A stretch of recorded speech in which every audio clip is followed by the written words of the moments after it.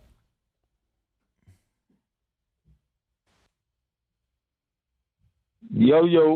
Yo, what up, D? What up, B? What up? Yo, Danny, what's up with all that fucking doom down, flum top energy shit? Mm-hmm. What'd he say? Nah, he's searching flights. He's trying to get, he said, this, what's up with all your doomy down energy? But he's just searching flights. He's trying to get this trip done. Man, we just working. We trying. You know what I'm saying? We a small little company, man. Every man has to wear multiple hats. That's why Danny never takes his off. Wrecked. I hear you, baby. I hear you. Whatever, man. Listen. Oh, whatever now. Fundora. Yo, listen. Yo, Fundora. Only got a minute. Let me burn real quick. Fundora, though. Yo, that dude's a trouble for anybody. At 154 as it is, 147, he really can make that weight. Listen, he should not go after the big fish. What he should do, who he can get a belt from, though? Like a fucking number one contender, knock that nigga out. He's already the interim champ. At 147? No, 54. That's what I'm saying. Well, if we go to 147, who he can snatch there to get right there on the list? I mean, he's the interim. He could just ask to move down and fight the other silver or interim. He should do that shit then. Mm-hmm. You know what I'm saying? Like, he got to make some type of stand there before really going to fucking Crawford. Not going to give him the time of day. Spence don't fucking give him the time of day. They are about to make this big fight there, you know, at 147. At 147 and unify and whatnot. So what Fundora should do is just straight out, just wait, go down and fluctuate. If you can make 147, okay, my dude, just go down one there, couple fights, we'll go to 154 and nothing really happened at 147. But I would love to see him because he's in trouble for anybody out there. You cannot underestimate him. When he went down, that he got hurt, he seen that he went down on his own, that he took that knee, that he wasn't smart enough, coherent enough to like, yo, let me take this fucking knee and regroup. So he seemed mature, he nice in the inside, and he can make his long game, you know, on the outside nice. Bro, he's going to be out there for a long time. Everybody support the channel. Shout out to TVB. Danny, I appreciate what you do. Keep up the great work. And everybody out there, I got to go. Bye. Appreciate it, George. Yeah, I don't know. I think I would prefer Fundora to just stay at 54, honestly. I don't know that there's a big enough fight that he can actually get at 47 worth going down for. You know, obviously, Arrow and Bud are there, but like I said, I don't think those are fights that he can actually get. Let him fight Boots. If he can't get anything else, I'm sure they could do that. Al in the Bay, what do you say? Yeah. What's up? What up? First of all, I don't think Fedor should just go down. I think Fedor should just wait his turn because it's like he's the next man up. You feel me? So, also, it's like Shakur, Tank, it's like you already know how that story's going to end. Tank is going to come forward. Shakur's going to be on the back foot, just jabbing him. You feel me? He's going to pretty much do what Shakur do. You feel me? Tank going to get frustrated, and he's going to try to swing. But, you know, Shakur's still going to jab him, and then Shakur's going to walk him down. You feel me? You know, people don't say Shakur's too small, but it's like, you feel me? He got that length, and he know how to use his length. You got to think about it. You feel me? He got the height and he got the length, and he know how to use both. And so he know how to fight on the back foot, and he know how to push forward. So Tank is gonna be confused. You feel me? Once he fight on the back foot, and then he's gonna push forward on Tank, and then You know, Tank might last the whole thing. Tank might get knocked out. I don't know. But I think Shakur's still gonna win though. Well, all right, champ. Appreciate the call and voicing your opinion. Gracias. If you don't know the number to call, it is 425-569-5241. Press 1 time to let us know that you're ready to speak. Speaking of ready to speak, if you're on Blog Talk and you feel like I haven't gone to you, it's because you haven't pressed that number 1 button at least one time, indicating to me and the engineers that you're ready to rock and roll. Get on the show and do and say what you're supposed to. St. Louis Red, you have not pressed numero uno. And in the BX, let me see who's this in the BX.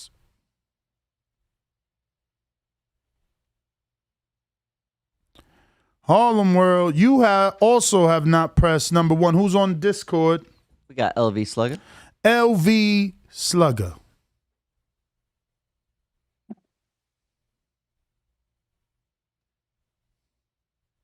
LV. Nah, he waiting for this. Only time y'all see me in Rays is when I turn into the Bronze Mama.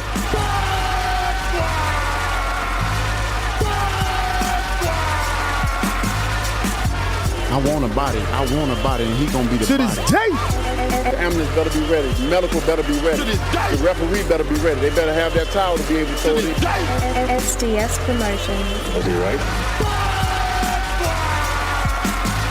LV Slugger. TPV. Y'all hear me? What up? What up?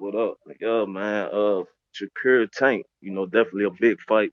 I think it's a legacy fight for both, man.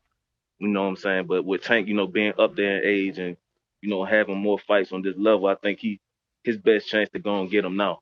You know what I say? I think Tank, if they was to fight right now, I think I'll favor Tank.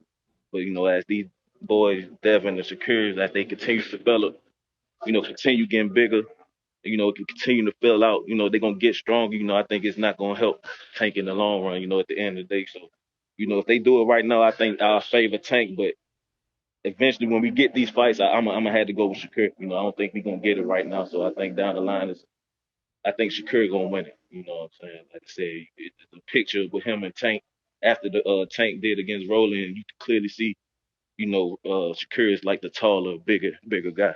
But, you know, Tank definitely pack a punch. And you know what I'm saying? It's going to be a tough fight. You know what I'm saying? I don't think it's going to be no cakewalk like Shakur been doing with his last couple of opponents. It's definitely going to be a tough fight for Shakur. But like I said, once we get the fight, I think I'm a favorite Shakur. But if they was to fight right now, I'm going to have to go with Tank. But yeah, that's really all I got to say, man. That's my call. All right. Appreciate the call. Who's up? We got Majid on Discord. Majid.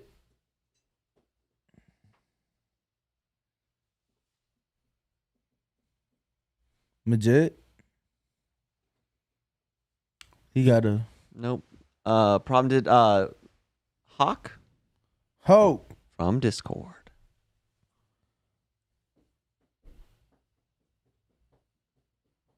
He waiting for his intro. And he left. Majid, part 2.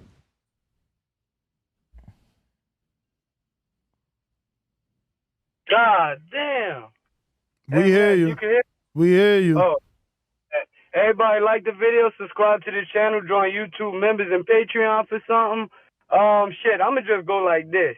Shakur ain't even lose no rounds, you know, like the best bet is for fucking Tank to land a punch and get him dropped, but we ain't even see this boy get clipped yet, you know what I'm saying, and be all wobbly legs. So, in my opinion, I just feel like no matter how it go, it's going to go to these scorecards and Shakur head and going to get raised. So if Tank smart, go wait for that Haney, Cambosos Roman shit and try to get all those belts before you get that L, boy. But shout out to you, Ness. Everybody get those fucking likes up and stop just listening to this shit and commenting like y'all can't click that one button. And that's all I got, man. Appreciate it, Majid. Who next on Discord? On Discord, let's try Hawk one more time. Hawk in Maryland. What time is it? Hawk in Maryland. Tommy. I can knock you out. Holy shit. Good try. Holy good try. The boxing boys. Great show. Yes. Dan. And Brandon, I'm out. SDS Promotions. Yo. All right, TBV. What's up, Rainwalk? Yo, what up? Hey, T-Much, my fellas. First of all, everybody need to hit that like button, man. Hit the like button. Everybody just lingering around in the chat, enjoying the show. Tap the like button. It just don't cost you nothing. But as far as these three fights, man, I'm gonna go through I'm with the school of thought of Canelo Alvarez. He says he don't fight his own countrymen. So I don't see why everybody want to see these three young black stars with titles all of a sudden. They got their groove and they're getting it going. They're just getting their back to the win. Everybody want to see them three take each other out. No, I don't want to see it. I want to see Shakur to go undisputed at 130. I want to see Tank take over 135 and Haney go up and take Josh Taylor ass out because Josh Taylor is there. He's food for Haney. Haney might got to stay there one more fight with Kambosos. But I'm thinking that fight was so fucking one-sided that Bob is going to throw some money at Kambosos and bypass that fight. He might have to fight Loma. But Haney beat the crap out of Loma too. So, but I like to see Haney go up 140, take out Josh Taylor, grab the rest of the belts. I think they took one of his belts, but Haney go ahead and take them three and get the other one from whoever get it. And let Tank go ahead and stay there at 135.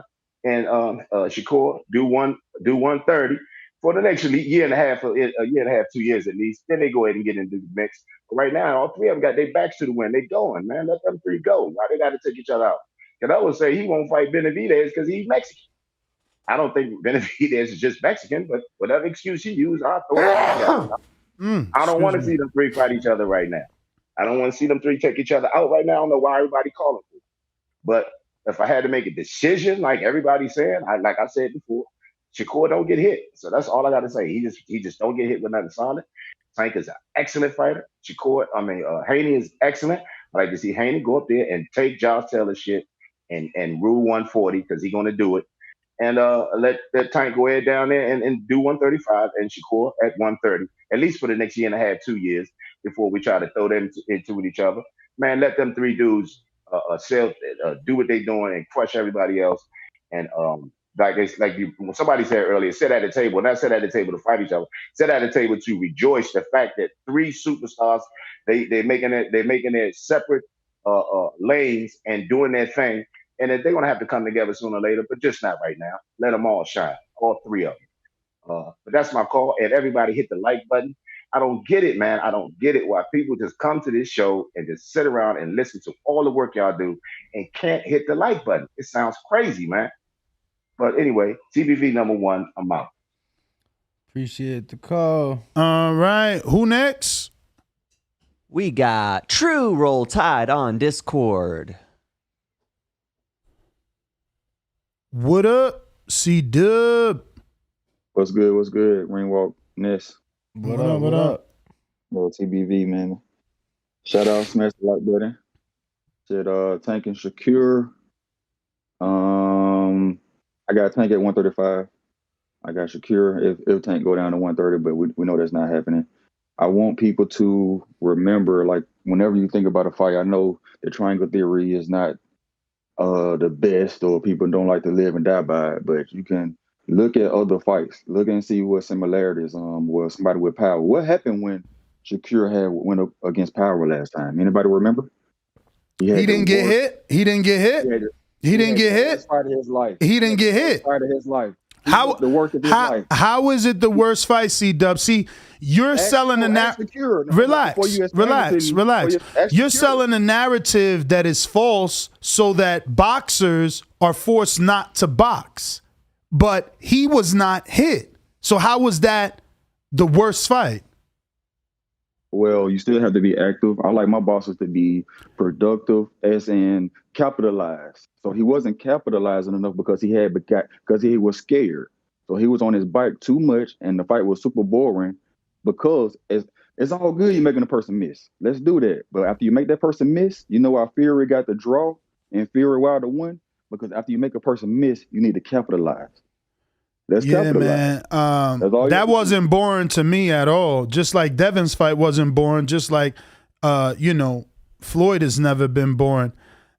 People that say that it's boring is because they know, that style is difficult. That's what Canelo says, right?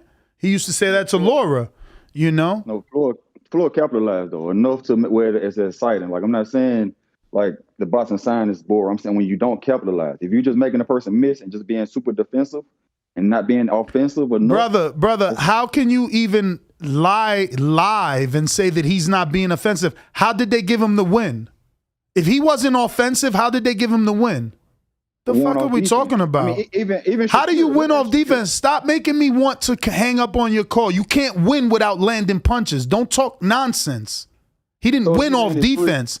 He didn't win off defense. He was not hit, and he hit the other man. Tell the truth. All right, so he looked good to you in that fight. So he looked great offensively. He looked great to you. Bruh, just tell the truth. That's it. Tell the truth. Just tell the truth. He looked great. I said. Just tell the truth. That's all I'm asking. Offensively, I'm asking you. Did he look great? All I'm asking is for people to tell the truth. That's it.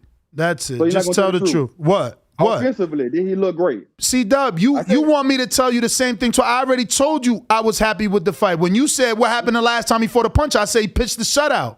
You said it was boring. I never said it was boring. I said he looked great defensively. How did he look offensively? He looked great because he hit and was not hit. He looked great. He looked great offensively. Okay. You don't want him to see. He pitched the shutout. Okay. How the fuck is that not great? You can pitch a shutout being great defensively, but if you're not, you got to have your offensive game too, though. You right, we wrong. You right, we wrong, man. Who next? Hey, we got JMac504 on Discord. What's up, brother? Lord of mercy. What are you talking about? I'm in the ocean. You say you the big fish. I'm looking for you. Maybe a spins, get his tail out his butt, and he'll fight me. You are watching a master at work. Target practice, baby. When I stop him, y'all gonna say he was too weak. Ocean big than a motherfucker, man. We ain't gonna be able to fight your punk ass out. You wanna bet? You can bet 100,000 on that. Let's bet $1 million. I'll break your fucking neck. J-Mac. New Orleans. Don't like what I said, nigga? Do something fucking about it. No. Give me the towel. Give me the towel. SDS Promotion. Get ready for the back attack. Yo, what up? Can y'all hear me? Yes. Yes. Danny. Bama Bull. But them niggas from Alabama, man, they gotta go, man. C-Dub and LB. They the most sound counseling organist niggas I have ever heard on TVB. And when I call it sound counseling, because they got a weak ass argument. He said argue truth. In fact, that's his truth. That's what his perception of the fight was. I remember him just having a little difficulty in adjusting to the fighters.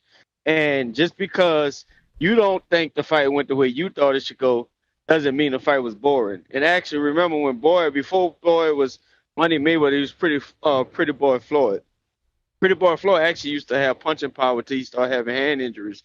Money Mayweather started being viewed as boring, no matter how he boxed or how he outclassed somebody and dominated him. So when you're sitting up here bringing these narratives, plus he was an older fighter, he was a seasoned fighter. Shakur is still young. Shakur still has to learn how to be the master class fighter he is, and I'm not making no excuses because I got him being Tank yesterday, today, and tomorrow. Whatever Tank 135 y'all want, Shakur Stevens is a more superior fighter than me. So no matter what Tank have or when they get in the ring, I got Shakur Stevenson. I don't think Shakur would struggle with making 135. I think he's a bigger man. I think he can acclimate to a weight class, and he dominates him. Shakur just was on a $1 Million Game podcast. I was listening to it this morning. Mm-hmm. He said, ain't no fighter with one punch, depending on punching power, knock him out. When we go back and forth, we talk about Tank. Yes, Tank does this. Yes, Tank does that. I think Tank outboxes a guy that he's more superior than. I don't think he's going to outbox a superior boxer like a Devin or Shakur Stevenson. Shakur said ain't no fighter depending on power beating him. And I believe Tank loses to Shakur. I believe Devin beats Shakur. I disagree with Hawk. I'm not on Canelo like that, talking about Canelo ain't got to fight him, so these guys ain't got bullshit. I watch a sport. I'm not a fan. I'm a fan of certain fighters because how they get down in the ring, but I'm here for the sport and I want to see the best fight the best. These dudes are young enough to take an L, come back, get on top, and fight again. So moving up through these weight classes, if Shakur want Devin next, get him. If Shakur want Tank next, get him. If Tank want Devin next, get him. We got Tank losing to Shakur and Devin, and I'm willing to bet and rage anybody who's willing to put up money on it. Shakur beats Devin and Tank. Devin beats Tank. That's my call. All right. Anyone else? Yes, sir. We have TBV's People's Champ on Discord, and we have quite a few people on Blog. Whoa, we have a lot of people on Blog Talk. Check it out. Hello, ladies. Anybody that knows me know I've been a player, whether it was in Alabama, Ohio, or anywhere around the globe. TheBoxingVoice.com. I've been smashing Telly Swifts, man. I didn't have to become a millionaire to get that caliber of woman. One of the people's choices, one of the fan favorites, a guy that can galvanize this crowd such as myself. He's too ugly to be the world champ. The world champ should be pretty like me. The AJ of trucking. Yep, Brandon in Cincinnati. SDS Promotions.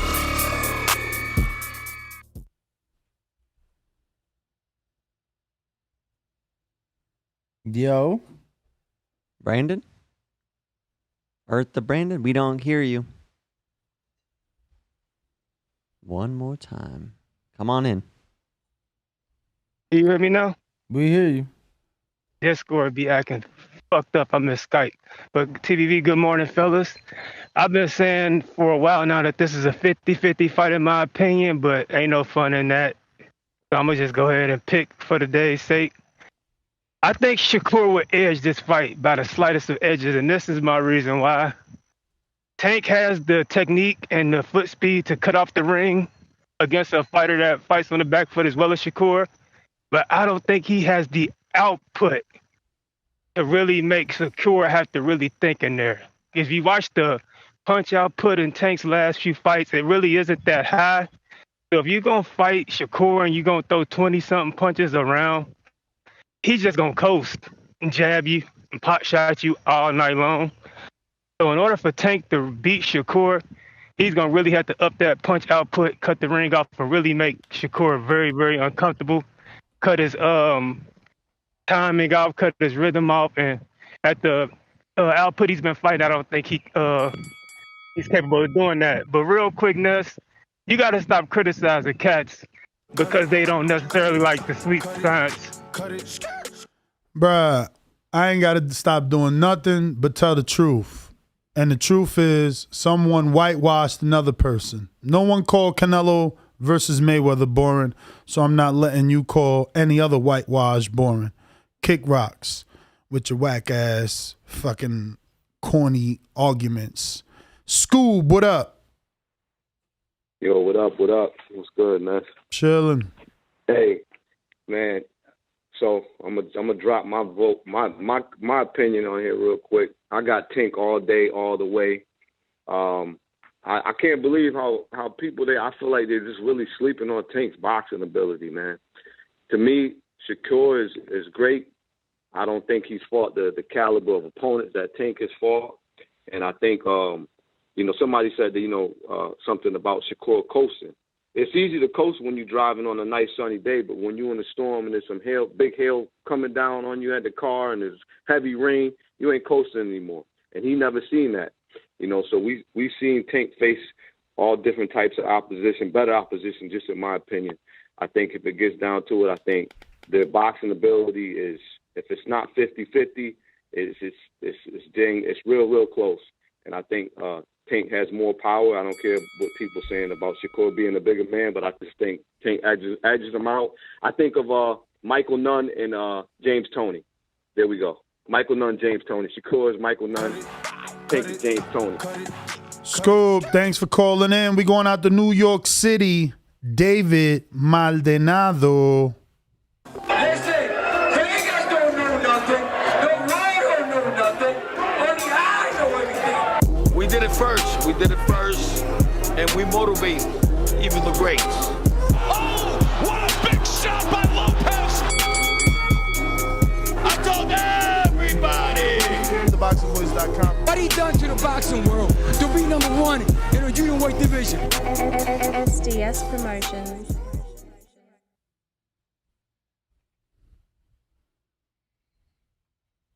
Mr. Maldonado.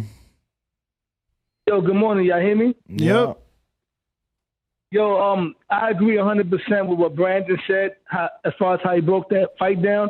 I believe Tank does have the skills, the speed, and the reflexes to keep up with Devin Haney and Shakur, but he doesn't have the output to beat somebody like Shakur, you know.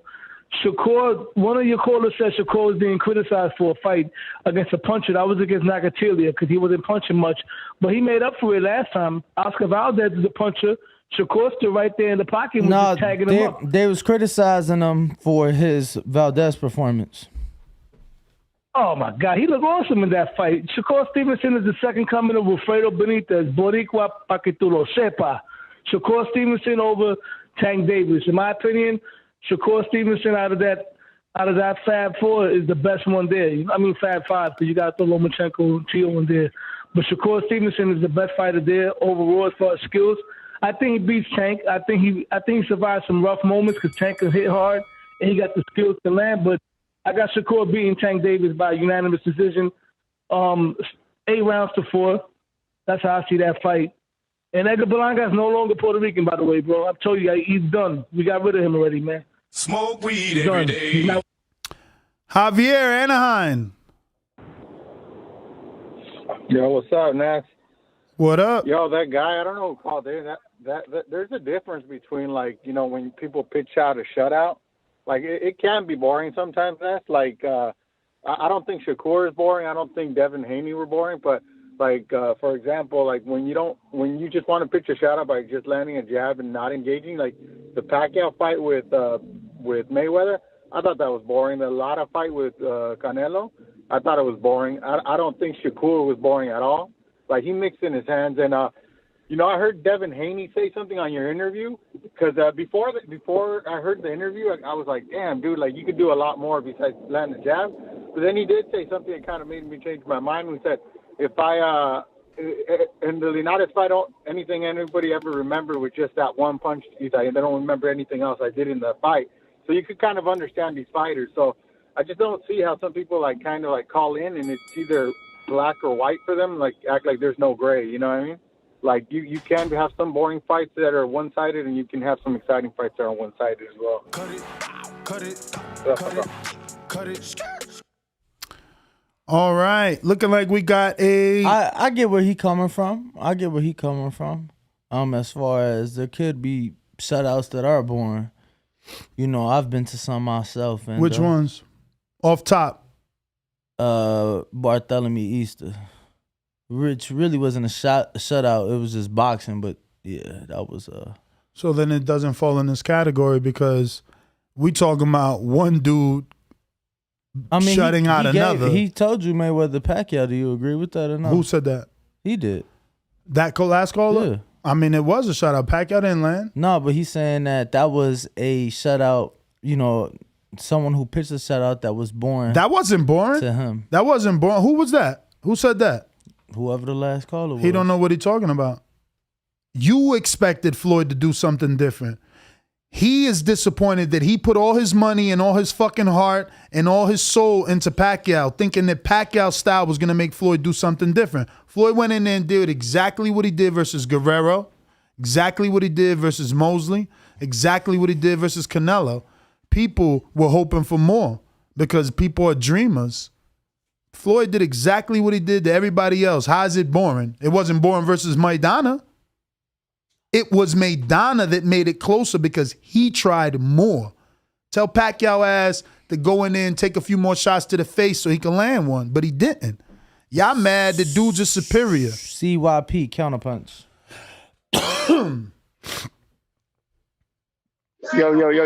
Yo. I think a lot of people got this shit confused. Tank is a skilled boxer with power, not a power puncher. If you look at the way he set up Rolly, he set Rolly up for a counterpunch. The difference is he has power, so he knocked him out. A skilled boxer sets you up for counters all day long. Problem is, if you don't have power, he just hits you. Bomb. Fight continues. When you have power with that, you set him up, bomb, he's out of there. Same way with Leo. Leo was timing that 3 jab, 3, 3, 3. Tank saw it. Okay, I got you. 1, 2, 3, got him. Boom. Hit him, knocked him out. That's what a skilled boxer does. See, a lot of times, people just hate to fucking admit. They hate to admit it. When a dude is just better than they want him to be, they will make up all kind of shit. If you telling me Tank is not a skilled boxer with power, you're crazy. If he wasn't skilled, he would not have got them 2 knockouts the way he did versus Leo and against Rolly. It would never have happened. He would just been throwing them bombs, seeing what happens. He is not that kind of fighter. Take it from a dude who watched all of his fights and is a real Tank fan, not a hater like some of the callers who say he's getting his ass whooped. He's getting him shut out. He's getting killed by Shakur. Get the fuck out of here, man. Like sometimes y'all just gotta take your emotions out of it and call it like you see it. Tank has supreme boxing skill. CYP out. All right, we're going to take one more caller before we get our first guest live in studio. Fernando Vargas Jr., part of the Dynasty, will be right here in studio in a matter of minutes. New caller in the 951. Who's this? 951. Yeah, you're right. Yo, yeah, you're right. yo. Hello? We hear you, brother. The boxing voice. All righty then. Bring him in. We are ready for the Dynasty. Fernando Vargas Jr. making his way into the studio. What's good? Buenos dias, campeón. I'm like, bro, it's a matter of time. I'm like, bro. I know, right? How are you? I know, right? Finally got you in studio. We had to go Emmy in here, but you know we gotta get big bro in here. Right. So how we put this in? Left, right. Okay, cool.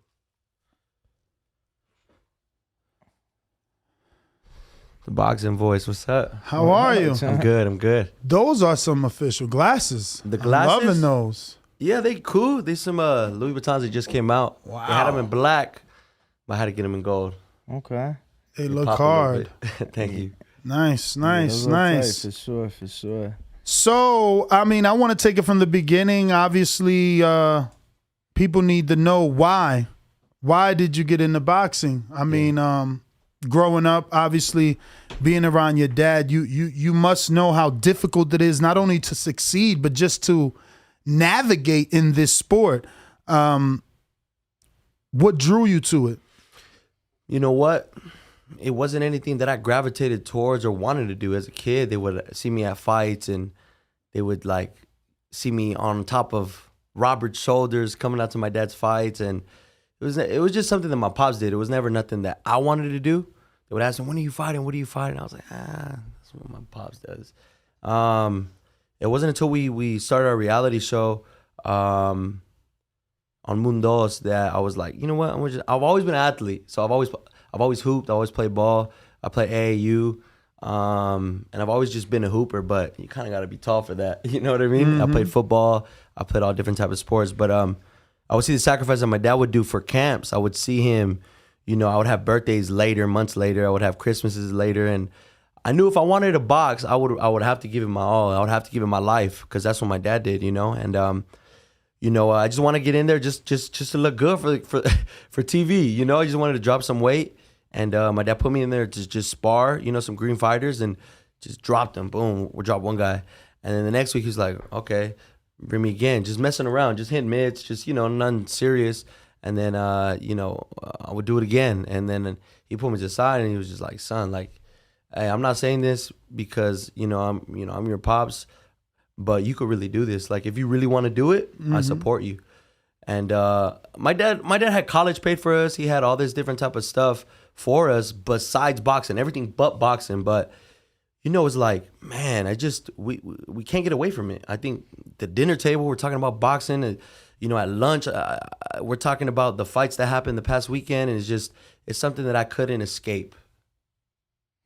So how old were you when he got you in the gym, and when you realized, okay, maybe I do have something? I was like 16, 17. Oh, late starter. A little late, yeah. Started wow. late. So how many total amateur fights would you say you had? What did I have? 38. Okay. Lost like 4 fights. But I've made it all the way to the Olympic qualifiers, the last chance qualifiers in Oxnard. Made all the way to semifinals. I was gonna fight Tiger. Shout out to Tiger Sharp. But I was supposed to fight him, man. I won that fight. But in the amateurs, stuff happened. So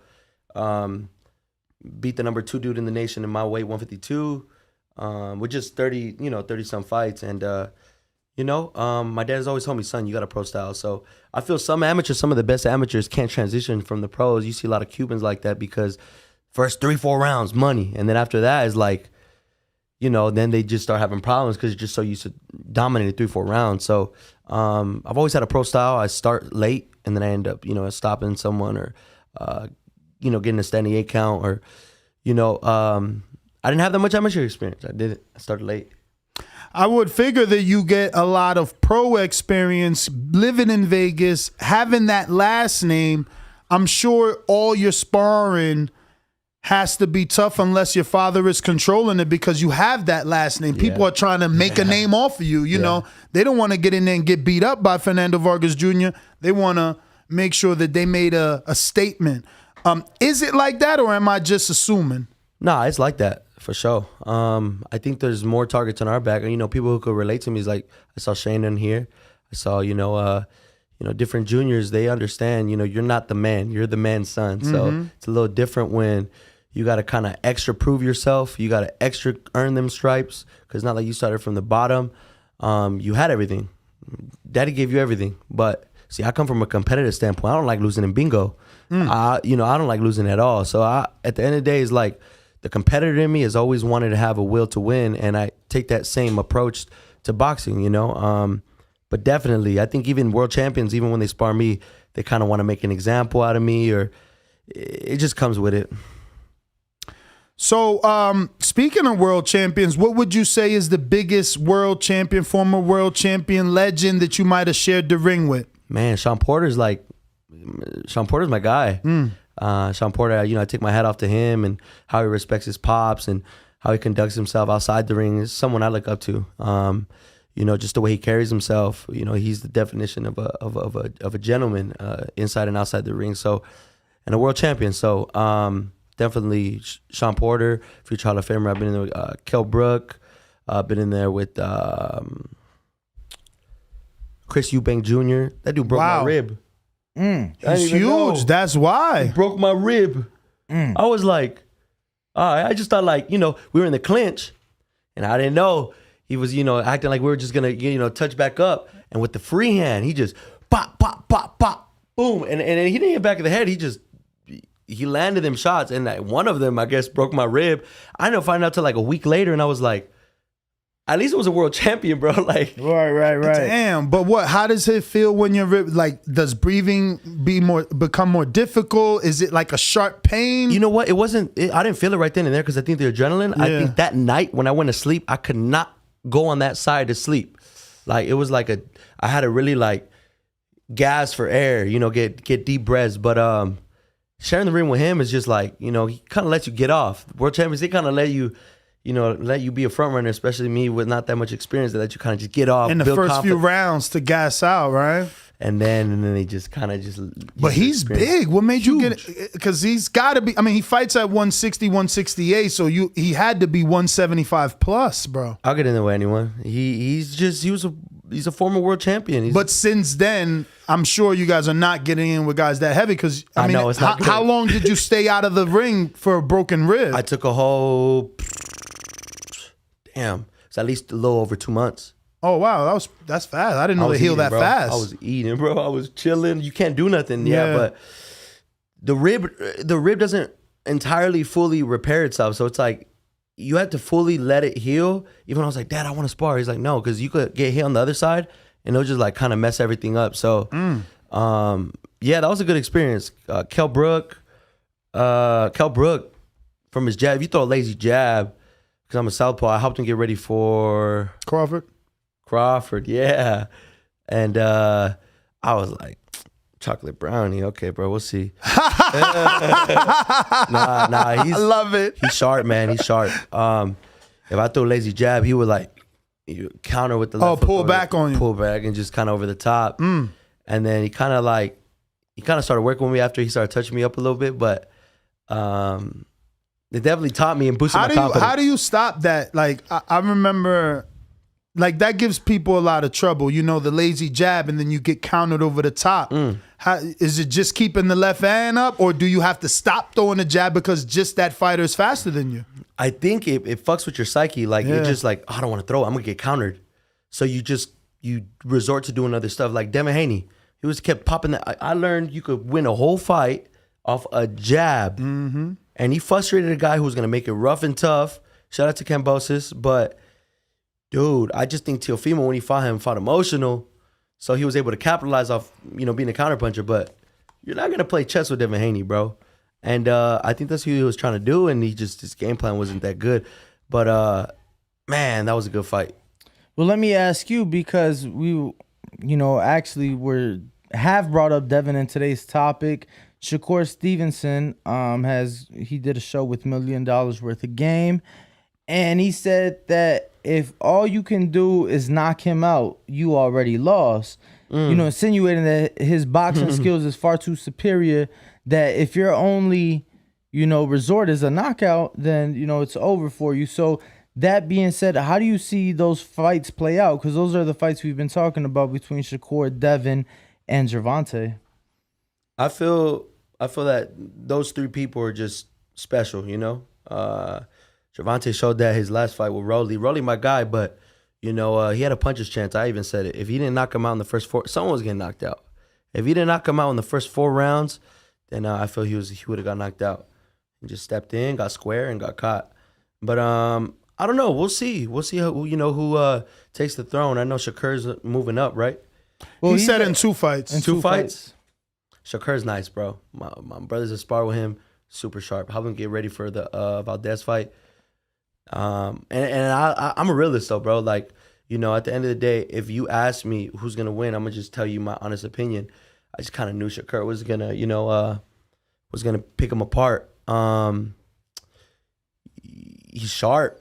That's the thing. You picked Shakur going into the fight. I mean, I'm gonna stick with my people. I'm gonna go for Oscar. Don't get it twisted. But my mind was like, man, Shakur's sharp, bro. See, that's why a lot of these callers, bro, they kill me, because I'm like, I'm the opposite. I'm not sticking with my person. Like, if I think I have to though. See. No, I hear you, but for me, it's like I'm Mexican, and Canelo, my favorite fighter. Man, but my thing is, like, if I think someone's better than you, I'm gonna call it out. And I felt that Shakur was better than Oscar, and it showed. I thought Canelo. Don't mean we can't go for our people, our countrymen, though. That's true. But true. Like, I'm the same way. Like, that's okay, true. I'm gonna go for you, but man, Shakur, you better. I don't know. They were all sharp, man. Like you said, like, if you're banking on a knockout, at the end of the day, when you're hurt, you box. When you start a fight, you box. If you end a fight, you box. There's nothing wrong that can happen if you box. The name of the game is hit and not get hit. And I'm a pretty slick southpaw, if you ask me. I mean, I don't like getting hit. And if you could minimize that, I think some of my dad's tougher fights, right? The Trinidad fight, the Oscar fight. And even after the Trinidad fight, it was harder for my dad to take a flush shot after that. You just got to be able to, let your management and team, don't let your pride get in the way of your management. If they say, no, hold on, maybe 2 more fights, 3 more fights, it won't affect you in the long run. So, like, you get criticized for a fighter like my dad who rushed into big fights too early, too soon, so much potential. But then you criticize Canelo because he's being guided right. So I just don't understand which one it is. It's like sometimes boxing you can never be right. Boxing fans, they're too picky. You just got done saying that you learned that you can win a fight and obviously become undisputed off with of a jab. And you're praising them. We had 1 dozen callers call in here talking about that was a boring fight, and that if Shakur fights Tank, it'll probably be boring too. The way. Because look at the way he fought versus Nakatilia, who had a little bit of power. So if he fights Tank, he'll really... And it's like, that wasn't boring to me. Hitting and not being hit, that's not boring to me. That's showing that you are levels above. Skillful. Like, I love Canelo Mayweather. I love Devin and Cambosos, Shakur and Nakatilia, anybody who is pure boxer versus the puncher. Tyson versus Wilder. It's like, damn, Wilder was my guy. Yeah, me too. I thought he was gonna get it. And he's always in a fight, right? Like Gervonta, you may be losing the whole fight, but he's Deontay. You make a mistake, you're gonna pay. I mean, look at Luis Ortiz. Mm-hmm. But it's just boxing's weird, man. You can never please everyone, man. You could have a perfect fight like Berlanga, knocking everyone down the first 16 fights in the first round, and then we got to see more rounds. And like, bro, you're always gonna be. What did you think of Saturday's fight with Berlanga? Did he win in your eyes? He bit him. No, he definitely bit him.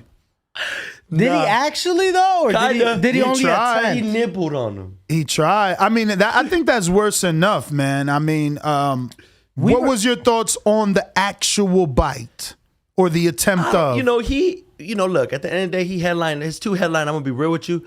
He didn't give that headlining performance that last fight and then this one. Did he get the job done? Of course. The show still moves on, but I wouldn't label it a 9 or a 10 if you ask me. I'm with you on that.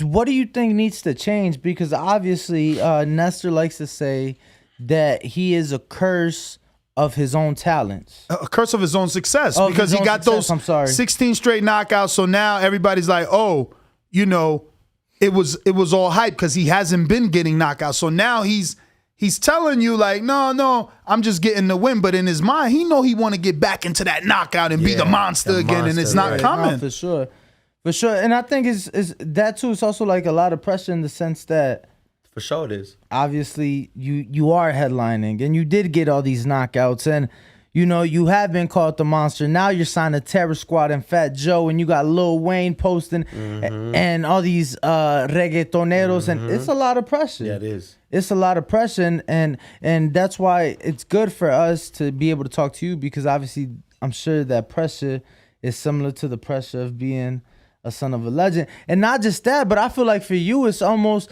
not, I don't want to say worse, right? Because obviously you are a competitor, but it's almost, come on, man, it's going to be that comparison. Always. Which brother did it the best? Yeah. And the comparison to the father. No, I'm saying on top of the father. I had the fastest knockout on Triller. Emmy did a great performance, but I beat him by 5 seconds. So I said, young champ, you just got to do it 5 seconds. You got to do it 5 seconds a little faster. But it's always that competitive nature with brothers, honestly. I mean, it's like, who got the baddest girlfriend? Come on, I ain't that ugly. Nah, look, it's funny you say that because my brother, he's 6 years younger than me, so we've never been like really close to like now that he's older, right? So now it's like he'll FaceTime me and he'll be out with like a chick out on a date or something. I'm like, I champ, I see you. I see you, champ. That's right. So no, I definitely understand that. So for you guys, I always see, it seems like everywhere you guys go, you guys are doing fucking something boxing related. Like I've seen you guys on the beach, on vacation, still throwing pads and or still throwing combinations. I'm sorry.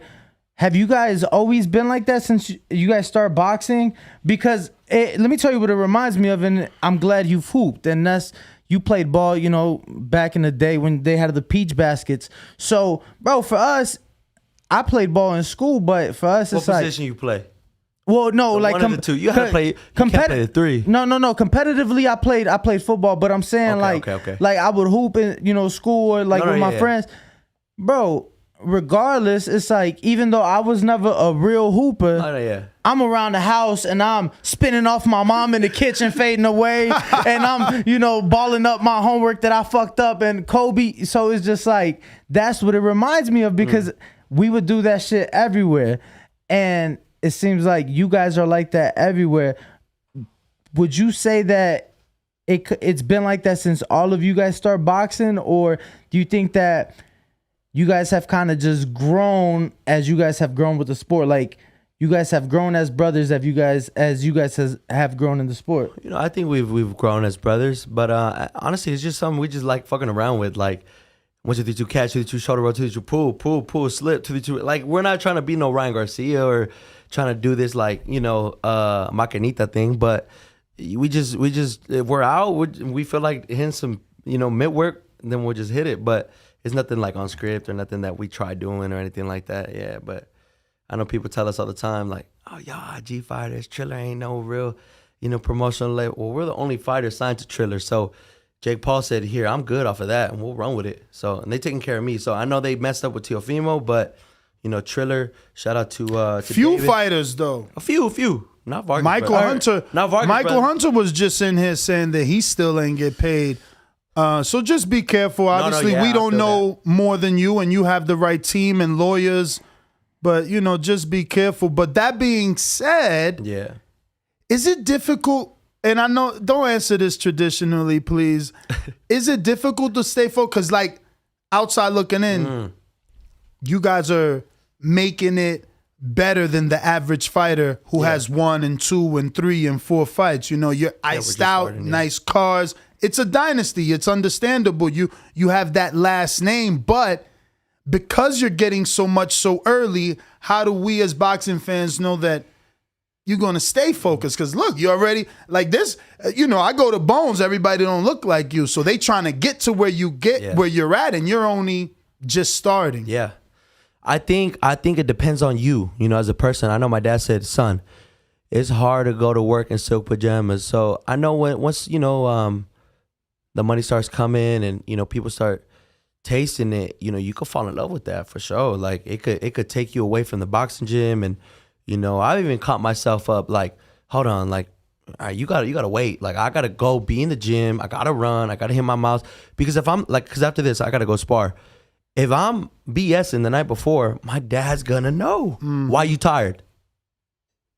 No. Like the thing that I like about him is he was a former fighter, world champion, so he knows like they know BS in him.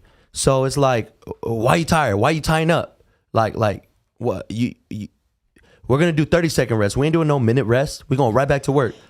So I think a fighter like me, that has received everything because of his father and my brothers, we need a coach that's like that. That's old school. Hey, Saturdays we're going to Mount Charleston. I don't care what you're doing the day before, but we're in camp. You're not going with your friends. You're not gonna go eat. You're not, cupcaking. You're Saturday getting up 6 o'clock. We're dipping. So it's like. But how do you respond to that? Being as though, I seen your brother post maybe for prom. He already got the fucking new Corvette. So it's like, how do you guys respond? Don't do that to me, bro. It's like, how do you respond to your father? Like, yo, get up Saturday, and you're like, bruh, like. I think you just gotta. It depends on you. You gotta have the will to win. He can't be babysitting you. He can't want. Now in the past, I'm not gonna lie. I have been lazy, been that status quo junior, but it didn't take me anywhere. I didn't reach my fullest potential doing that. Now everyone that's starting to see kind of my talent a little bit, they're like, whoa, hold up. Yeah, I think you could be a contender. You could be maybe a world champion. Because my little brother Emmy has that pedigree, but we all have something to offer to the sport of boxing. I just feel that the motivation for me is the junior. The whole junior stigma is like, what junior really surpassed their father, really? Floyd? That's it. Maybe Eubank was nice. Eubank Senior. I don't think Junior. Honestly, not yet. Not yet. He hasn't become a full. He got IBOs and WBA regulars. Not legitimate. Full blown. But he's looking the part. Outside of you sparring him, like his last couple of fights, he's honestly looking like this generation's Roy Jones. He fucking triples that left hook. So nice. I would just put my earmuffs on and and I was just hitting angle. I'm like, oh, okay. But it makes you more confident in the ring. So when you step in there, someone your weight, even if they're a little bigger, I was in there with the world champion, like mentally. Yeah. I'm curious, you still living at home? You mean like with my pops? Yeah. No, I live by myself. Okay. Yeah. Wow. Okay. How old are you? 25. Okay. Yeah, no. I figured, but I was like, because it's like every time I see you, it's obviously in the gym with them. So, I figured, but, I wanted to ask because obviously Ness bringing up that motivation and waking up at 6. So I'm like, is dad coming? Coming to the room. Right. Camp, he is. Military drill sergeant in camp. Yeah, he is. And I give him that. I'll stay put. I'll let you see me sleep. Just the confidence for the coach. Like, all right, my son's doing this part. Not like, oh, he's out there, but we're having camp. No, we're having a camp house. We're gonna at the new gym. I think we're gonna put bunks there, and my dad's just gonna want to just have camp there, have the sparring partners come there, and if we gotta go to Mayweather's, or if we gotta go to Bones, or if we gotta go to Salas, right now I gotta spar after this at Salas. So, who? You know who? Maybe I think Luis Arias. He's big. No, I've already sparred him. He's nice. I got boxed him. He got heavy hands. I mean, I got heavy hands too, but again, he's a veteran, you know. Mm-hmm. So. Nice. Gotta be smart. I got a question here from the 504. That's New Orleans Ruiner 504. Said, what are your plans? No, excuse me. What plans does your team have to keep you busy for the second half of 2022? So we have a 6-fight deal with Triller. We actually signed the biggest deal in boxing history. It's of course divided by us 3, but we signed for $1 million. So after the 6 fights, we could renegotiate. But we're on our first. We already had a Triller debut. At the Forum. It was a great performance, you know. It was a great Vargas show, you know, and I think after Emmy fought, everyone left. You know, no disrespect to Kovalev. I got a lot of respect and love for Kovalev, but, you know, he's on his way out. And we got to take advantage of the position that we're in and take our real serious. So I believe my next fight is July 29th or the 30th. I think that's the next one. And then after that, whatever my management and Triller Just said. you or your all 3 of us? Oh, all 3 of you. That's what they guys. plan on doing, just kind of like us 3.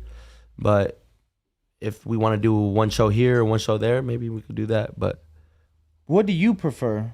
I don't care as long as they fight and get paid, honestly. To be clear, your manager is Igis Klima, same manager of Usyk and Lomachenko. Yes. Shout out to Eggies. Eggies is the man. He says few words. Different like me. He says 2-3 words, but he means business. When he wanted to sign us, 2 weeks later, we were in the chair in front of Bob Arum, just talking. Didn't make sense for us, you know. Wow, it didn't make sense to be with Top Rank. It wasn't nothing to just, you know, they don't, I mean, look at Crawford. I mean, they ain't paying their fighters. I mean, unless you're a star, unless you're like a Berlanga or like Gabriel Flores, my homie, he get paid, but they choose who they, and then for all 3 of us, they're like, all right, let's see what's good with Emmy. They didn't really know. All of us got it. So, the zone, trying to shortchange us too. I didn't have the amateur pedigree. Amala didn't have the amateur pedigree. Same thing, just for Emmy. PBC, fought on PBC at the Keith Thurman and Barrios undercard. So you guys were looking for a package deal or nothing? Or nothing. Yeah. So we trying to... It was either take us as a family or don't take us at all. Yeah, or you'll see. And I know Oscar. I know Oscar's kind of hurting a little bit right now because I know he wanted to sign Emmy. That's why Emmy's verified. Oscar verified him. You know, thought he was gonna like get Emmy when he was gonna turn pro, and he was just trying to shoot peanuts to Emmy. And you know, he knows his worth. So you know, I thank God because there's Olympians. There's people with more amateur pedigree than me that didn't get no signing bonus like me. And is it my father? Sure. Is it because my dad captivated boxing fans, not just Mexicans? Sure. But at the end of the day, those are cards I'm dealt with. I can't do nothing about other people's cards they're dealt with. You just got to make the best of it. And it is what it is, honestly. I'm here to show my talent to the boxing fans and hear from my family. I'm doing this for my family. Yeah, man, you can't help your last name. And if your last name bring you some perks and open up some doors, you know, haters gonna hate. You know what I mean? But you gotta walk through those doors. Yeah. Obviously, you know, this is, I guess, more for your brother to answer. But you know, what was that conversation like? You need water? Yeah, the water's fine. I got you. Okay, thank you. Yeah, Bo. But obviously, what was that conversation like? Was it between your brothers and your father, or was it between just the brothers? Like, who decided that it's gonna be a package deal? I think we all did. We came into the sport to take the most and display our talent. You know, thank you, appreciate it. I feel at the end of the day, Floyd put that in the fighters' heads. Like, hey man, once you get an L, like if I were to take an L, all right, backtrack. Let's focus on someone else. And that's facts, bro. It's a cutthroat game, but we came in as a family together collectively. Like, this is something that we've done as a family since the amateurs. And we're going to do this in the pros. And if they don't want to sign one person, or if they just want to sign one person, we're not married to the money, man. We're here to put on for our last name and here to bring excitement back to boxing, like my dad once did. But what about married to the opportunity, right? Like, yeah, for sure. No, I'm just curious because if I truly, what if your brother, what if Emmy decides he gets an opportunity after this deal to go elsewhere to do something else? Like, would you want? I wouldn't be mad at him. He's a star. And I would not get mad at him. And I think he did it. He did all he needed to do. Yeah. Like, he did the first deal. Brothers Only, is on you now. He gave you the stage to shine. So like, you shine. The next deal is because of what you did. Yes. Yeah. No. And like I said, I was just curious how that conversation went, because for me, I was like, I know who was it with the Charlos? It was only one of them with Golden Boy, right? Yeah, Jermel. So it was Jermel was with Golden Boy and Shelly Finkel. Shelly managed my pops. Mm-hmm. But yo, shout out to Shelly. He very quiet, still around though. He calls my mom Marta. Yesterday was your mom's birthday, right? Yeah, it was. Happy birthday to your mom, man. Shout out. Love you, mama. Yeah, I love her so much. We went to Morton's. All day we pampered her. We went to Marisco's joint in Which on one? Maryland. La Mojada Loca. Fire, bro. I haven't been there. Bro, go. Trust. Better than Culichi Town? Culichi Town got more of a vibe. Like, they got the banda. Yeah. But I think if you're going for Mariscos, for sure, bro. Okay, so better than Las Islitas? For sure. Oh, wow. Las Islitas overrated, bro, in my opinion. Wow. No, I'm going to be honest. It's been some years since I went. I got you. It's been some years since I went to Las Islitas, but I'm going to have to... I'll go with you, but you paying. What's the other spot? I'll take you there. You take me to your spot. Cool. We'll do it that way. Oh, shit. I got James Benitez in Huntsville, Alabama that says, Champ, I wish you the best, but you said Canelo been moved right.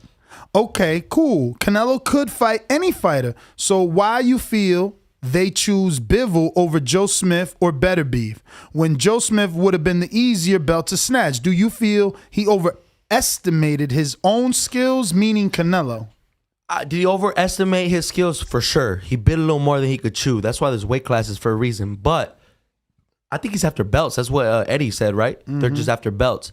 So, look, at the end of the day, he shot down a Charlo. He shot down a Benavidez. Why? There's a whole bunch of risk, no reward. It's just like Boots. Like, you think Crawford going... But what was the reward in Bivol? He's less known than Charlo and Benavidez. It's a belt, though. True. They said they're after belts. I don't know. No, you're right. Because if he fights Charlo, he would have to go down to get that belt and put it on his resume or defend his own belt. So, if they do a Charlo Canelo, what weight you think they're gonna fight at? Canelo's weight? 68. Have to. It's the A side. It would have to be. Mm-hmm. And gotta be. Honestly, Canelo I don't know that he. As far that's his weight though. Stay at 68, Canelo. Yeah, he does that head movement, like when he was doing with Jacobs. He just looked tired. He couldn't even pick his hands up past the fourth, fifth. Definitely. I was tired, like, bro, it's slower. like it's our day as Mexicans. I'm like, bro, what's going on? Canelo, you are a superhero, bro. You better Deontay him, bro. Nah, he was trying to Deontay. He was trying to hit him with some feints. He wasn't falling for that. But the game plan never changed either for me. I feel like he kept doing the same thing. He kept doing the same thing. Yeah. He should have gotten the body a lot more. Mm-hmm. And that's the thing. He never slowed down Bivol, man. I think he banked on that arm. He kept going for that arm. He does do that one. Yeah. I got Brandon in Houston says, as a fellow famous junior, when you think about the career of Julio Cesar Chavez Jr., what comes to your mind? He's a friend of mine. I just think he didn't take advantage of his opportunity, man. I mean, he became world champion, right? But you can't just stay there. Like, oh, I became world champion. Like, what? I don't care what you say about me. Nah, man. Like, you, at the end of the day, bro, didn't represent Mexico, let alone your pop's name right, bro. Look, I know I got a lot to prove, and you know, the boxing fans, still, you know, scratching their head about me. But I just want to prove with every fight, man. Like, my dad got respect from his fights. I got to get respect from my fights. And I think with him, he was a tall fighter. He's taller than me. And he's trying to fight like his dad, like very, very, like, you know, like a short fighter. And you're long, bro. Just, you know. I mean, style aside, I think it was more of a, you know. Discipline. Yeah, I think so dedication too. Right. or lack thereof. You know, so I think that right there, you know, to me, you keep bringing up the last name and obviously, you know, making your, not just the name proud, but your father and your family proud and whatnot. So I think that in your eyes, maybe you'd put holding that name high above maybe even a championship because you know, you're going to carry that for the rest of your life. You know, and if I'm not mistaken, don't your brothers, aren't they Fernando as well? It's just their middle name? Fernando, yep. Everybody's first name is Fernando? No. George Foreman. No, not first name. Middle name, my first name. Not my little sister though. No, obviously. It's not a Gary Russell situation where every brother, with them, they have different middle names. Yeah. But I was like, I'm pretty sure your two brothers have Fernando as a middle name. Yeah, they do. Oh, wow. That's crazy. See, for me, my mom, when she got pissed off, she'd call me by my middle name. Oh, for real? Yeah. And that's how you knew you were in trouble, bro, huh? Like, but it's like, I can imagine your mom yelling out Fernando and all four of you turn around. Like, what? I know. So now it's like just Junior. All right, okay, cool. Yeah. You got any more questions, Ness? I do. I know we got some more from the people. New York Bullet in New York says, what's up, champ? If you had a chance to test your skills against any legend of any era, who would it be? Blessings to you and your fam. I always say this, Pernell Whitaker. I want to see if I can hit him. I just want to see if I can hit him. Pernell, man. Rest in peace, Pernell Whitaker. One of my favorite southpaws to this day. It could be day of the fight, day before the fight, week of the fight. I'm watching Pernell. It's just, you know, you can't. He's slippery, man. I think my dad helped him get ready for the De La Hoya fight. I think he walked him out, too. I'm not sure. But my dad said that dude was the hardest dude to try to hit. Like, even if you're measuring, trying to hit him in the solar plex, like, because the body don't move. Right. But, come on, Sweet Pea, bro. It's like, no, I mean, yeah, obviously that's somebody who, guys like Shakur and Devin, you know, talk about, you know, obviously one of those legends in the game for sure. But you're at 54, right? 54. I'm coming to 47 though. My last fight was I've been at 51. waiting for a little entrance because I see that you keep going down gradually. You started like at 57 and Started just like slowly. started like 57, 60. Last one was 51. So is the goal a world title at 47? 47. Cool. And I still got like, I could make 47, bro. 47, I could make it. What do you think about Fundora saying that he can make 47 easy? Bro, I mean, he has no body fat, maybe. I mean, that dude's tall. How do you fight him? I thought Lubin was going to get on him, bro, and just split his whole face. I was like... What's your thoughts on him telling Earl that he can make 147 easy? I think he's tripping. You don't believe him? I like to see it. He's in California. What is it? You never sparred him? I'll be done to spar him. I'll probably hit him in the leg and shit, but I mean, I don't know how I fight him. It's like he fights on the inside being tall. It's those uppercuts. So I'm not gonna have my head in the firing range. I don't know. I would love to spar him though. Just try to see.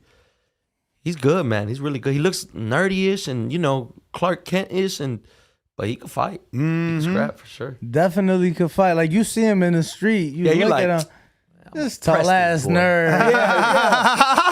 Goofy, Yo, he probably trips when he walks. If I would see him in the street, I'm like, man, I get this tall like you motherfucker my size. Get him down. You know, chop him down like a tree. Man. He like that for sure.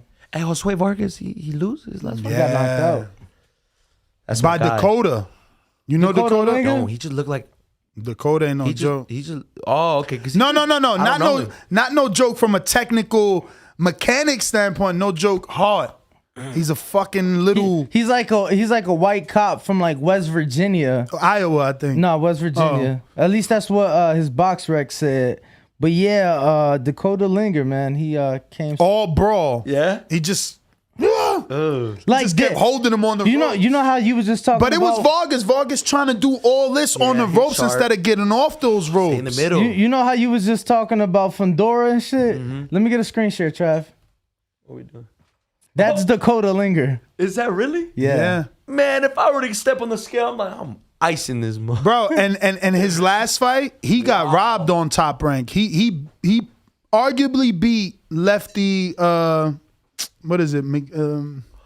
What's his last Matthew fight? Gonzalez. Matthew Gonzalez. Who was that Lefty Guns. MMA fighter that was giving everyone Clay Collard. Clay Collard. Clay Collard. He's another one. It's the same thing. Bro, getting square, throwing like. No, let me tell you. I'm like, but stopping people. Let me tell you. People. I remember that he made such a name for himself. Yeah, the prospect killer. No, hold on. That when he fought PFL on ESPN, they said that was like the highest rated like non-champion fight. Oh wow. And then like Clarissa, He had them ESPN residual ratings, bro. He fought on ESPN a few times, fought on PBC. He knocked out a 17-year-old, 18-year-old prospect. Al Heyman signed. I know who you're talking about.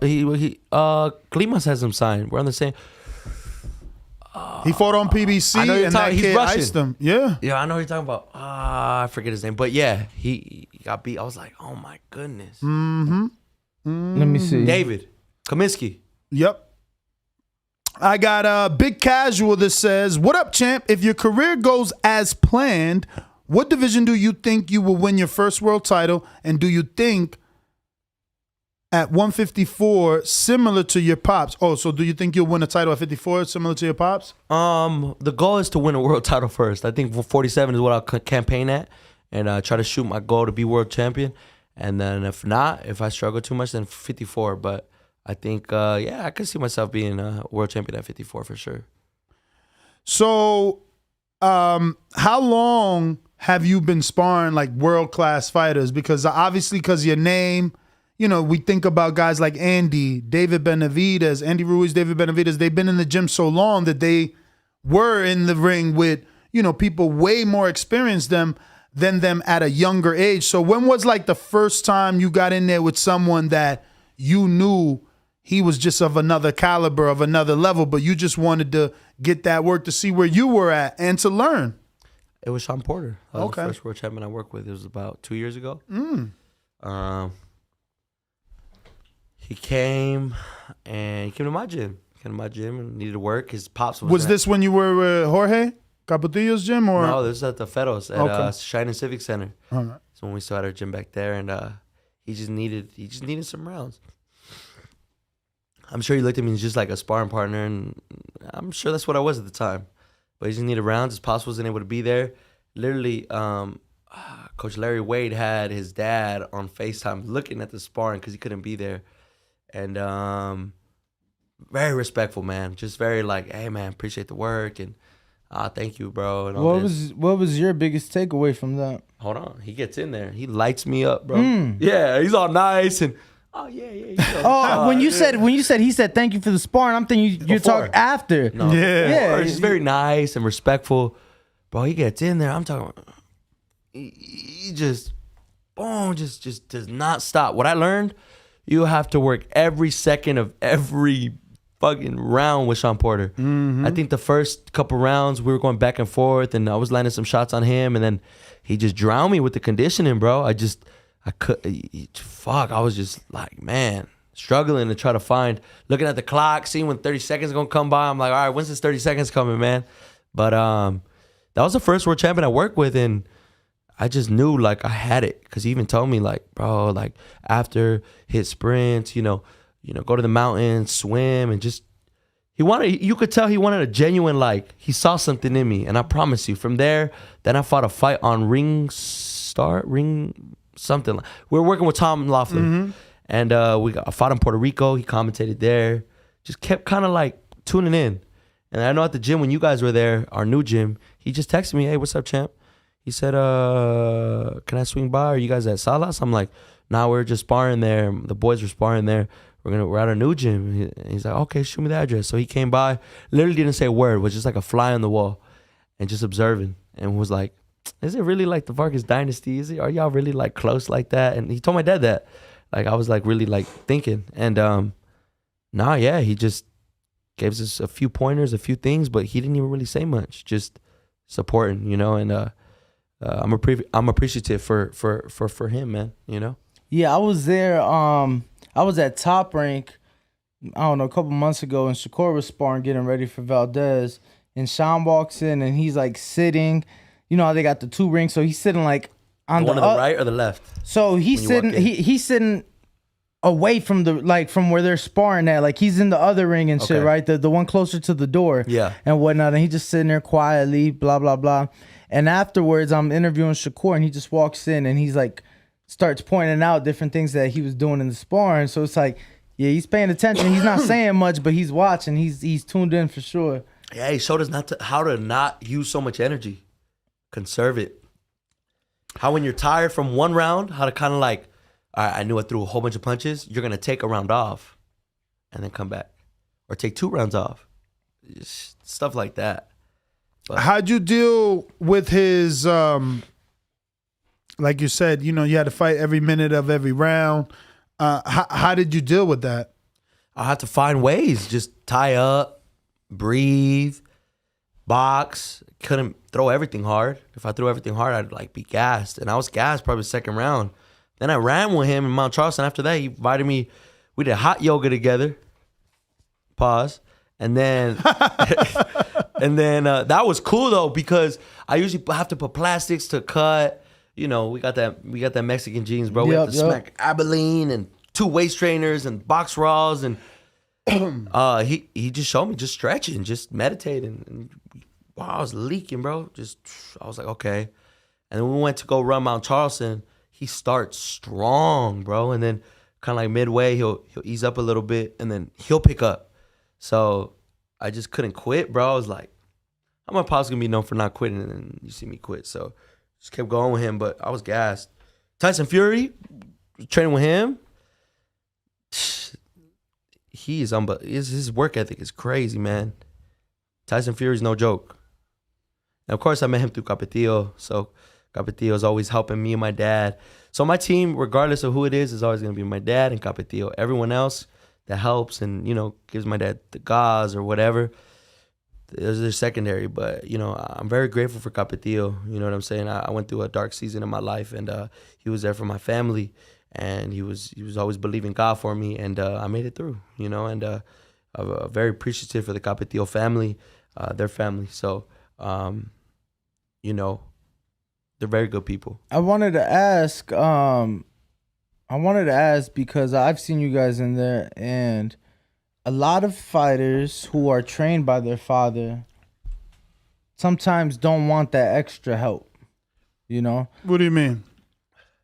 They don't want to bring in other trainers, other help, you know. The dad doesn't. Right. Yeah. You know, the dad or, you know, dad, father, you know, some fathers and son duels are able to do so, like Bill and Devin. You know, they've notorious for bringing in a lot of help.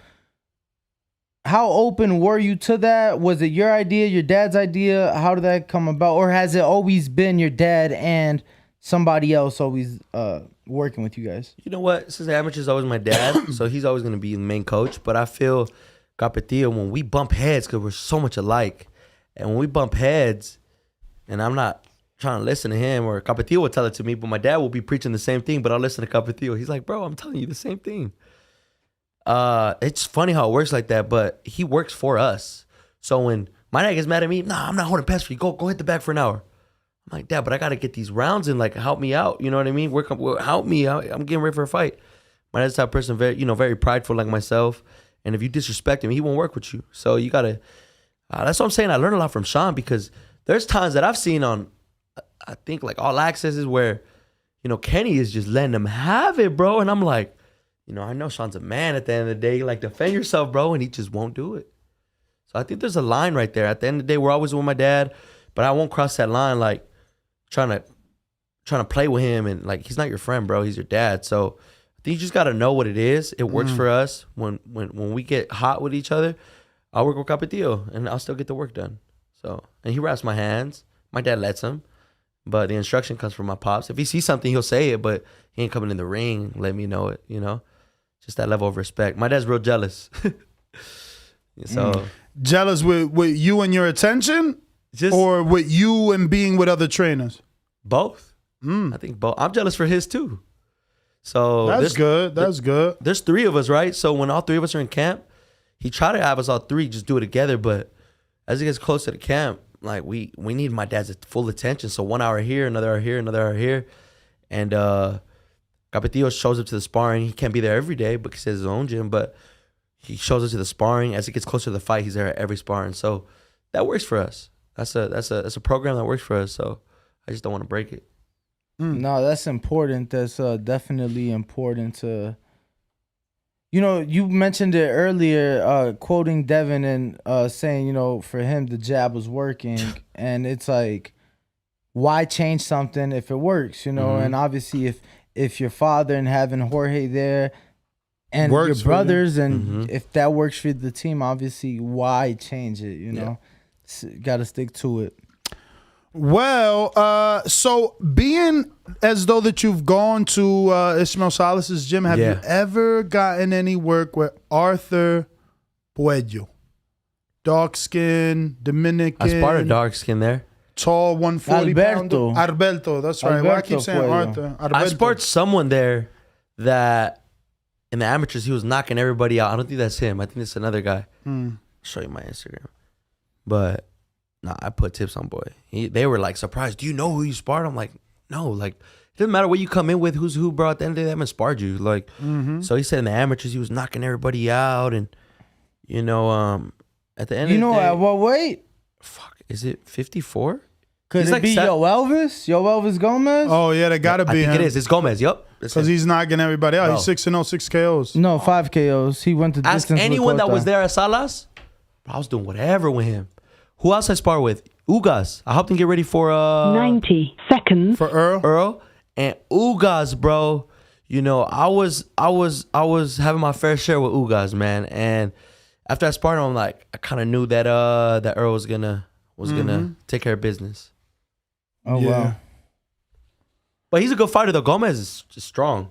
No, obviously He's trying to knock me out, but that's crazy. And it's funny that you say that, and I believe you because his last fight, he fought Jorge Cota, who we all thought he would just blow out because Lubin blew him out, and just a bunch of people. You know, Charlo. Cota is a very, you know, old veteran at this point, and even if he's not old in years, he's old in rounds, boxing, fucking knockouts. So, bro, he gave Gomez the whole, what was it, 10 or 8 rounds 10 he went? rounds. did he win? No, he got- he- it was- Gomez won, but It was a he 10. and you can see he was struggling. Everything was like, you know what I'm saying? Like no setting up, This is no where you setting see, up. Like you see his anger. Yeah. And I'm just like bro, just like hitting the jab. This is what my dad says. And I don't try. Like in the back of my head, they're putting this quote as me being this knockout artist. I don't try to do it, bro. Yeah. Like I promise you, I'll box first, see the shots opening up. Then it comes so smooth because then I'll see him hurt. Then I'll just, I'll put my punches together. But I don't look for it. I think when you look for it, you look sloppy doing it. Yeah. When you try doing it, like Rosado when he knocked out Beck. Beck was just pop. That was a beautiful one. Just do the in and out. Shout out to Rosado, that's my guy. And then Rosado, I think he had knockout of the year, huh? Yeah, And, that was he just wasn't At least contender. He wasn't looking for it. But and he was hurt. who you talking about, Beck or No, Gabe. Gabe was really hurt. I'm saying when that knockout came, he was hurt in that moment, and then just put him out. And then he went under a punch too. Yo, huh? I'll never forget because I was in Houston for a Charlo press conference during that fight, and there's probably like 10 of us surrounding like one cell phone watching it, and we're waiting for the press. The whole fucking room just got crazy because it was like for sure one of the knockouts, if not the knockout of the Beck year. was knocking everyone out. Yeah. Mm-hmm. Beck was the bully. Yeah, he Beck was. the bully, they called him. So, yeah. I think that is all the questions. Let me refresh here just to make sure. And bro, so legit, you gave the bonus to your brother. Was that some sort of a like, oh, it's his birthday coming up, and or the prom present, like, because wasn't it a cash bonus? Cash bonus, and not only that, but you got the Bryce Hall had a $50,000 pen. I mean, I like jewelry, bro. Ain't nothing wrong with it, but it's just materialistic things to me, man. That's my little bro. His coming out party. Everyone came for him. He stole the show, so I just felt, you know, like I said, a star was born that night, and I wanted to give that necklace and pendant to my brother, man. You know, I just want to be a big bro and show him, bro, that like I'm proud of him, you know, and you know, he did his thing. I didn't have that scripted or nothing. I was like, man, you know, I know I had the fastest knockout, but at the end of the day, it's like, I'm gonna let him know that though. I'm like, you know, I got the fastest knockout, right? but yeah, man, he showed out for sure. It's good to have healthy competition, though. Yeah. I'm just shocked that you really I'd have split it, I think. You said you would have split it? Yeah. Split it up. We take everybody out. Make a risk. You know what I'm saying? Take everybody out. All right, those are all our questions. We're going to get and take a quick intermission and take a picture with Fernando Vargas Jr. Before you go, I do want to ask, because your pops is all tatted up, right? And obviously that has now followed with you guys. I want to know her thoughts on the tattoos. She don't care. I got her on here, so she shouldn't get too mad. On my dad right here. What was it? That was the first one, right? Your dad? This one? Yeah, this one became the youngest junior middleweight. No, what I'm saying, was that your first tattoo? First one. So what was her thoughts? Did she know you were getting it, or? No. I just got it. 17. I'm like, all right, it's time. I gotta honor my pops. And this took 19 hours, 2 sessions. Wow. So shout out to the one intro. He's booked year round. He has to finish my neck. I mean, I can't pull this other stuff down, but it's just like, I see it. Good work, man. Takes a minute. So, but you know what? Wait, man. You'd rather get it done by someone that you truly trust than versus being, you know, feeling regretful versus what was put on your body permanently. Yeah. True. Yeah. But we'll be right back. We're going to take a quick... Please give out your social media before we do that. For anyone that isn't following, you can do so. You can follow me on Instagram at Fernando Vargas _Jr. I'm not really on Facebook too much. You can follow me at Fernando Vargas Jr. I need to get on Twitter. I'm not really on Twitter. Yeah, that's about it. Honestly, I'm mostly on Instagram. Cool. We'll be right back after this quick intermission. We're going to take some pictures. Thank you. Thank you. 12 years. I never expected it to turn out like this. TheBoxingVoice.com. Shout out to the community, man. I appreciate y'all. What's happening, people? Info Joe, Los Angeles, in the building. Adrian, the problem wrong, the man from the frozen tundra. Keem, straight out of Florida. Liz Lowe, Decatur, Georgia. You already know what it is. It's the Queen, Martha K, Detroit. Stand up. David Maldonado, New York City. Yo, Nuss, don't cut me off, man. Don't cut me off. King Amin of Essex, catch me for them championship rounds. Big Super Mac, Plainview, Texas. Davidian in Buffalo. God bless you all. In Jesus' name. Without Chai, it ain't nothing. Without the callers, it ain't nothing, man. Bad Girl, TKO, San Diego, California. Big Fish, Vegas. Palm Beach, Florida. Tree, the Incredible. Straight out the ATL. James Benitez, Huntsville, Alabama. It ain't hating, it's just the truth. Show Kid, Mount Vernon, New York, suckers. SDS Promotions. Coach Mide from London, UK. Let's go! I'm ready! Checking in from Tennessee, it's Lethal James, Payne. It's lethal. Line 6 Reed, just spreading that boots gospel. Bo from Bama, only in America. Well, I'm a true attestation to the American dream. King Born, Crown Heights, Brooklyn. You heard? 4 chicken wings and french fries, breakfast and champions. Let's get to it. JT, New Orleans, Louisiana. Stuff like that. Yo, TVV, this Coach J-Mac. New Orleans, Louisiana, 504, baby. What have you? C, Y, E. California. Like the video, subscribe to the channel, join YouTube members and Patreon for some. This is the #1 pound for pound and 2 division champion, Marvin the Tank Furman from Dallas, Texas. Mr. LB Southern, from DC to Stunt City, Bomb Squad. Fernando Vargas, a.k.a. the AJ of trucking. Straight out of Cincinnati, baby. Madbad 100, U.S. Virgin Islands. Chickarelli, Hollywood, California. Luis Reyes, Boston, Mass. Yo, drop that SDS shit, This son. message was brought to you by SDS Promotions. The voice of the people, there is no equal.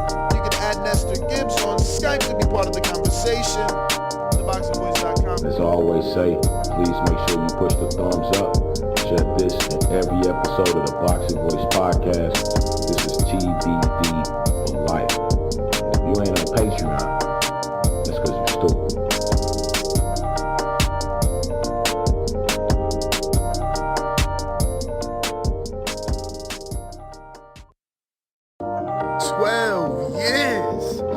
Expected it to turn out like this. TheBoxingVoice.com. Shout out to the community, man. I appreciate y'all. What's happening, people? Info Joe, Los Angeles, in the building. Adrian, the problem wrong, the man from the frozen tundra.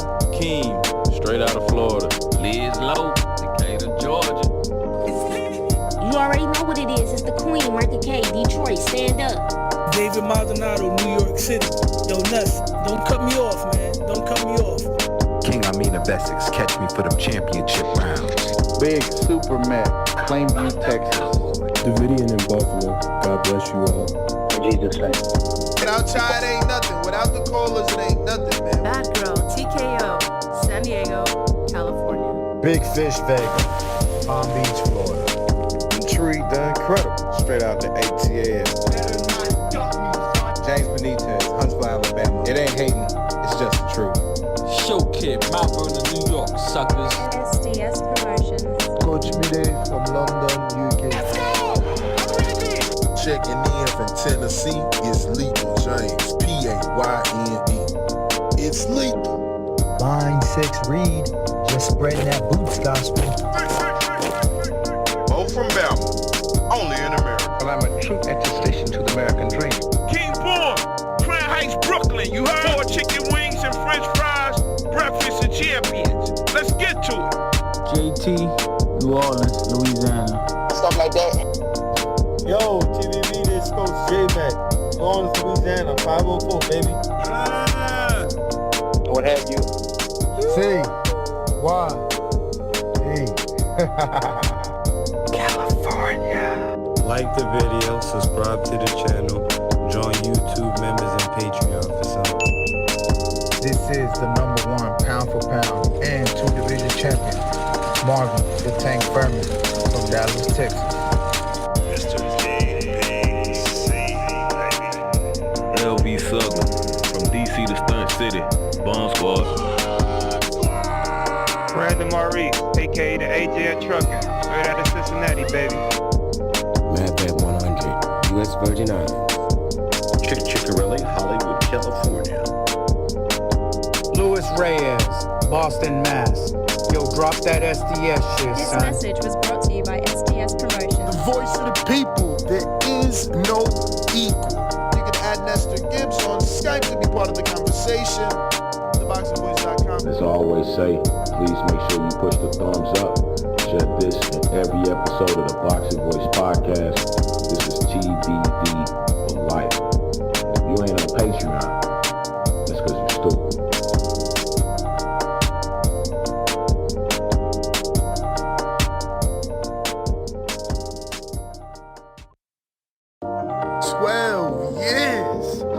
Expected it to turn out like this. TheBoxingVoice.com. Shout out to the community, man. I appreciate y'all. What's happening, people?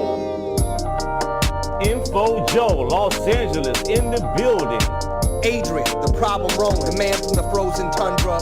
Keem, straight out of Florida. Liz Lowe, Decatur, Georgia. You already know what it is. It's the Queen, Market K, Detroit. Stand up. David Maldonado, New York City.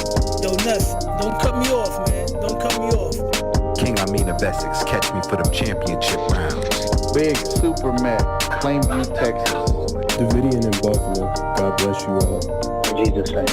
Without y'all, it ain't nothing. Without the callers, it ain't nothing, man. Bad Girl, TKO, San Diego, California. Big Fish Vega, Palm Beach, Florida.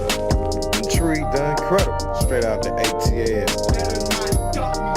James Benitez, Huntsville, Alabama. It ain't hating, it's just the truth. Show Kid, Mount Vernon, New York, suckers. SDS Promotions. Coach Mide from London, UK. Let's go! I'm ready!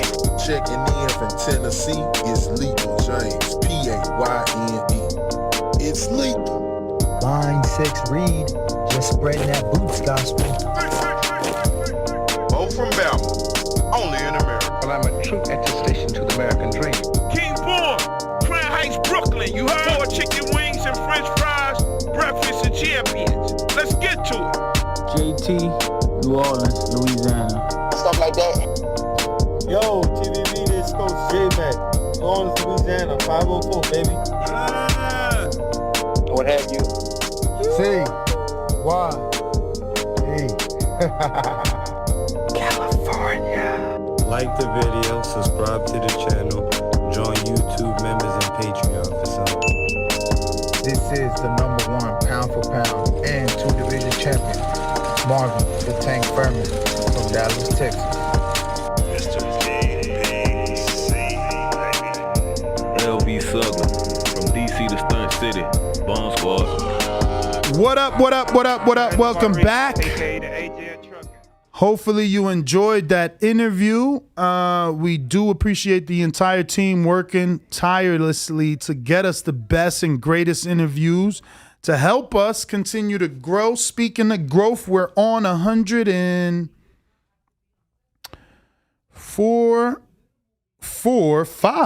455. So we just need 45 more to get to 145,500 subscribers. Or you could just go ahead and tell another, 505 to subscribe and get us to 5,000. That'll work for me. I'm not mad at that whatsoever. Are there any Discord participants?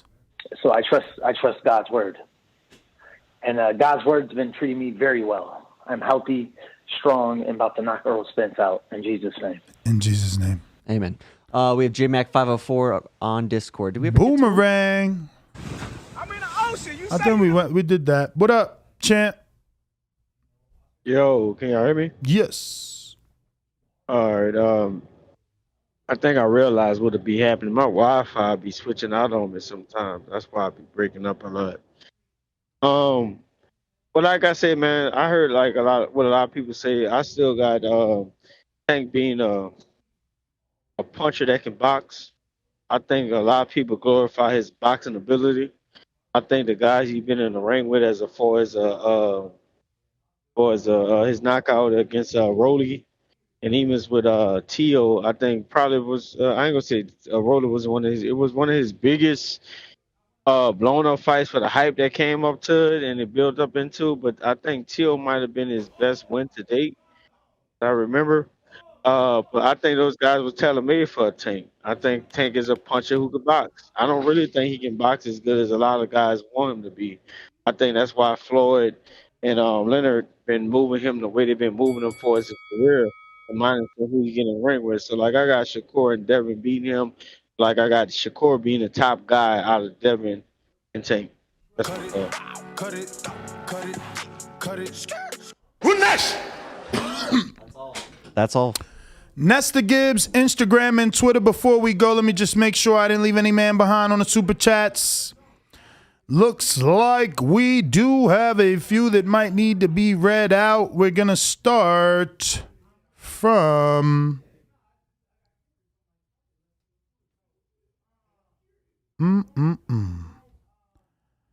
All right, I'm going to go real back in the time. I ain't trying to leave nobody behind. We got...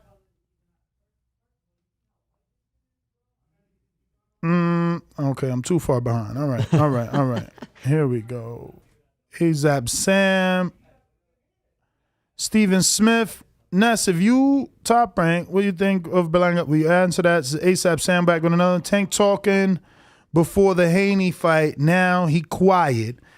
Yeah, he was talking before the Haney fight. He ain't said nothing yet. True. King Buddha says these new casuals only value KOs. They don't realize we've said that.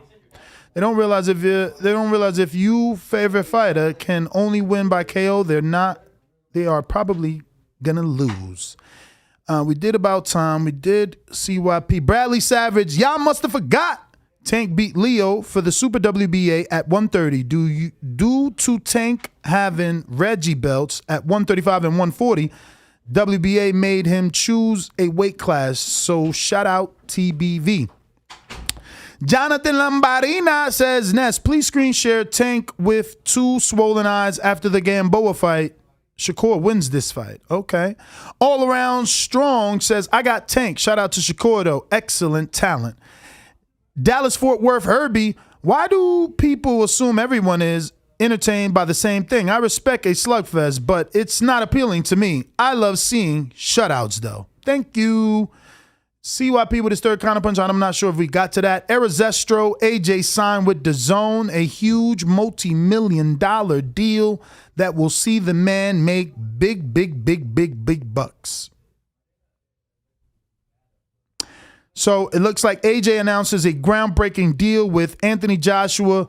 DAZN announces a groundbreaking deal with Anthony Joshua that will see his future fights on DAZN, as well as the UK boxing superstar become a DAZN Group's newest global brand ambassador, special advisor, and a shareholder.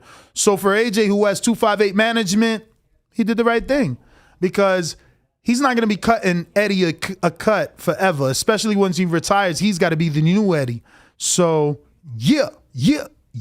That is everybody. Ness GTO, Instagram and Twitter. Nestor Gibbs on TikTok. Don't forget to follow us on TikTok on The Boxing Voice, where we're blowing up. We just got over 6,000 subscribers.